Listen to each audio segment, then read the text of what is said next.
It was like Raw 25, only weirder. I'm Charles Renton with my review WWE Smackdown. Yes, a 2-location shoot. Most of it taking place in Cleveland, Ohio, and some of it taking place in Miami at the Rolling Loud concert, a big old rap concert, the biggest open-air rap concert in the country, I believe, or however they said it.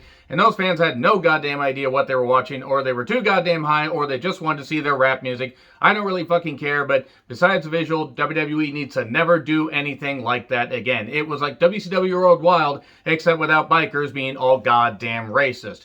So anyway, yeah, they start and have most of it in Cleveland. Sorry, I can't help but say that. I'm such a mature individual. Apologies to any of my friends in Cleveland or in surrounding areas. Cena comes back, ba-ba-da-ba, ba-ba-da-ba, and the crowd is electric. Dun-dun-dun-dun-dun-dun-dun. Why not just have some fun with this show?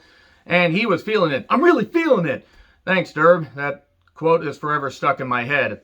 How did I escape the alternate universe that is the Firefly Funhouse? Good question, Cena. I don't even think he knows, and I don't think Creative knows. I don't think they care. They want to pretend like that didn't happen. Let's all pretend that didn't happen, because I pretty much fucking hated it. And if you guys liked it, that's fine. He said he changed his middle name to Guardians. He was plugging his movies. He was doing all this stuff, and then he says, Smackdown with Roman Reigns as champion. Well, it's just not good. He is here to change that, and he is here to basically stop Roman Reigns' reigns of terror, if you will. It's not like Triple H's reign of terror. Sweet fucking Christ, I hope not. Nothing could be that bad on Raw. I say that, and they could end up giving it to Jinder Mahal for like 2 goddamn years. They could do that. They would do that. Vince would do that. So, as for SmackDown, there's no more Thunderdome. Yeah, I really hope that we can get officially beyond Thunderdome, and it can be just a distant memory, even though the wrestlers were trying. It was like a closed studio set that wasn't any fucking good. So, make your choice. Which team are you aligned with? SummerSlam is all about, yin and yang. Stop yinging my yang. Whose side are you on? Whose side is he on?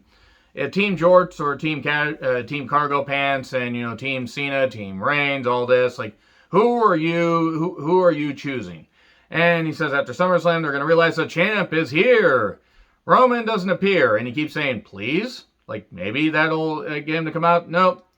Roman just wasn't going to come out, and Heyman basically says no, he's going to give you the answer by the end of the night. He kind of knocks Cena and does do.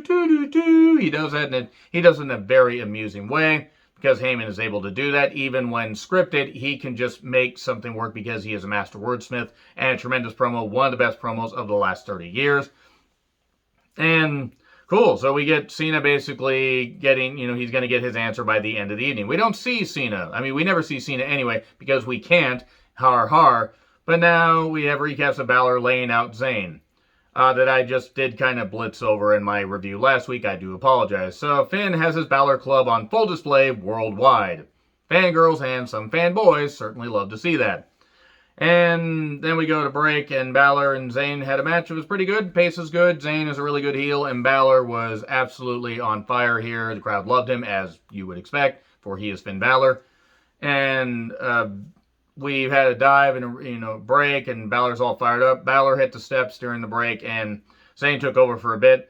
Cole called the Blue Thunder Bomb the Michinoku Driver because Michael Cole's an idiot and doesn't understand what wrestling moves are.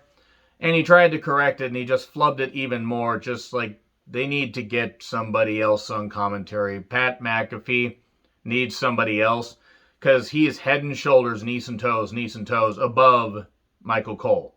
I mean, he could go half speed. He could be half asleep and be better than Michael Cole. So, 2 shotgun drop kicks, and then coup de grace. Coup de Royce Gracie. No, that's not how it's said. 1, 2, 3. There you go. And then, basically, did Kayla just wear her jacket to work because she was just wearing the jacket and just doing the promos and everything? I'm not complaining, but moving on. Corbin says the GoFundMe thing did not work and the guy stole his identity and everything. Yes, let's make fun of people being in poverty with a wrestler that we know is making quite a bit of money. And especially with the company making record-breaking profits, especially after the last year when so many people have lost their jobs. I understand being on the nose, but this is kind of fucking ridiculous. I understand being down on your luck, but seriously, Corbin? It's not even anything against Corbin in the ring. I just don't really care about this rebrand. So, recaps of Big E winning the Money in the Bank briefcase. Big E is fired up and he's happy to be Mr. Money in the Bank. He barely gets any words out. The crowd does chant, "You deserve it." Apollo shows up. And then he is quickly interrupted by Dolphin Rude. And then interrupted by Nakamura and Boogs. And then Cesaro. Cesaro says it's swing time eventually. Kind of struggle with that. They all brawl. And then we cut to the Miami Rolling Loud thing.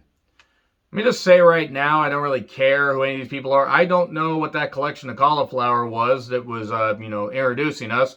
I don't know. I don't know anything about current rap. That was hair that certainly takes a long time to get together. I mean, not that I know anything about hair. And then the Prophets show up. Fans had no idea what the fuck was going on. It was Dawkins versus Gable. Majin Buu was in Gable's corner, and Montez, who I believe did just have surgery, so it explains why he disappeared but didn't wrestle. It was like WCW Road Wild, only for idiots. I think the crowd was too goddamn high. I know what the hell was going on. Dawkins won, and life goes on. Bianca shows up, and we get a lot of dubbed-in crowd noise. A lot. And by the way, they had Rude, Ziggler, and Apollo versus Big E, Nakamura, and Cesaro. For the live Cleveland crowd, they got to at least see that. So at least they got to see something entertaining. And then Bianca took on Carmella in a rematch, because Carmella felt people like Bianca cheated. Wait, I'm sorry. The people like you comment gets used a little bit later that makes no sense. And KOD 1, 2, 3. Get Carmella out of goddamn contention. She shouldn't be there. Seriously, ridiculous. Tegan and Shotzi are working on the tank. Tegan's using a hammer on the tank. That's a great idea. Corbin asks Owens for money. He gives him like $60 out of his wallet. And then they accidentally shoot the missile right into Corbin's crotch. Oh well. And then Ziggler and Rude try to take the money from Corbin, and Owens chases them off.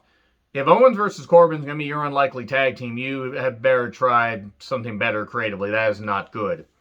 So, recaps of Edge and Roman and Money in the Bank, where Rollins basically, screwed him over.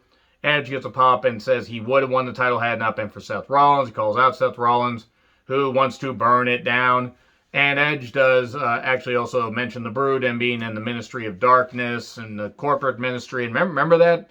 Remember the Ministry of Darkness? Remember the Brood was cool. Just too bad that, the corporate ministry wasn't. God damn, it really wasn't. And Seth shows up, calls him Grandpa Edge. Edge tells him to shut up and just have a face-to-face. I promise I won't put my hands on you. And Rollins like, yeah, I could beat you up and everything. And then, you've been a scumbag to me, so I was here to crush your dreams. I'm going to crush your dreams. And so 7 years ago, I brought back the authority and had my foot on your neck. And the next time, I will not hesitate. So when I face you, I'm going to basically break your neck, your surgically repaired neck. And then we get a brief brawl because Edge lied, and that's going to lead to their match at SummerSlam. I'm not saying that it's going to be a classic, but at least this makes sense. Toni Storm versus Zelina, who didn't get a TV entrance. Toni did. It was perfectly fine while Toni made her entrance, except I wasn't. Toni's great. Met her in an indie show about 3 years ago. Super nice, super sweet, and she has worked really goddamn hard. And yes, she is hot as hell, she is. I mean, it's hard to not recognize how big of a star she is and how much appeal she has on camera. But she can wrestle. There was that headbutt by Toni that looked pretty damn vicious. And then we get Storm 1, a different variation. She took off her belt at one point, so you know she means business. And that was it. She beat Zelina flat. I'm not saying Zelina was a big star before she left, but this is what she signed for. Maybe it was for extra money. I don't know. I could see her easily being gone within another few months. I'd be very surprised if she wasn't released before the end of this year. I mean, it is what it is, whatever. So, recaps of the Usos being Ray and Dominic, and then we get Dominic with Ray versus Jimmy with Jay. Starts fine enough. We get some dives. Dominic dives, and then Ray dives on the outside as well. We go to break. Jimmy spent 11 months rehabbing his ACL. Given that he won't go to rehab, maybe we shouldn't mention rehab and Jimmy Uso in the same sentence. We shouldn't have given them the tag titles either, but that's okay, because it's just a DUI. It's not, it's multiple DUIs. And I don't care what company. You need to fucking have people held accountable. So, roll up with assistance, much like at Money in the Bank 1, 2, 3. Match wasn't bad. Dominic did pretty well here. Then here's Reigns and Heyman to a pretty good pop. Queefland acknowledged me. Sorry, that's just my way of thinking again. And he talks about Cena. And he says, use the nostalgia. If I want to see that, I'll go search up 2005 John Cena. It's like the missionary position. And we're not about... And The tribal chief is not about that, and fangirls all over the world just absolutely exploded, if you know what I mean. Hoorah! So, he basically refuses Cena's challenge. Or advances, I'm not really sure. The 5-knuckle shuffle might have something to do with it. This is getting weird. I'm just going to finish this up. He says no to Cena. Here's Balor, who will not acknowledge him, but he challenges him. We get Roman's scared chance, and he says, fine, I accept. And there you go. Finn Balor. He Finnterrupted him, and there we go. That's pretty much it. All right, we're getting Finn versus Roman at SummerSlam. Probably not. I would be very surprised if we didn't. I mean, if we get Finn versus Roman, that would be interesting at SummerSlam. There's no reason they bring Cena back to hype up this stuff with Roman. They're going to end up giving it away on SmackDown. Roman is going to beat Finn, and then we're going to have that match, Cena and Roman. I mean, if you want to involve Finn and make it a 3-way, oh my. You could have Finn pin Cena and he could lose the title there, but, and Roman could lose the title without being pinned. Then that kind of undoes the stuff. So, bit of a conundrum here, but interesting to see where they're going to go.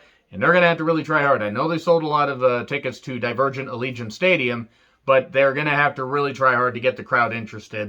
And hopefully we have less issues streaming on the cock. I hate when my cock has streaming issues. Time for the urologist. Moving on from that, agree, disagree with what I said, like, share, subscribe, Twitter handle in the description. I'm John Retlin. I'll see you soon.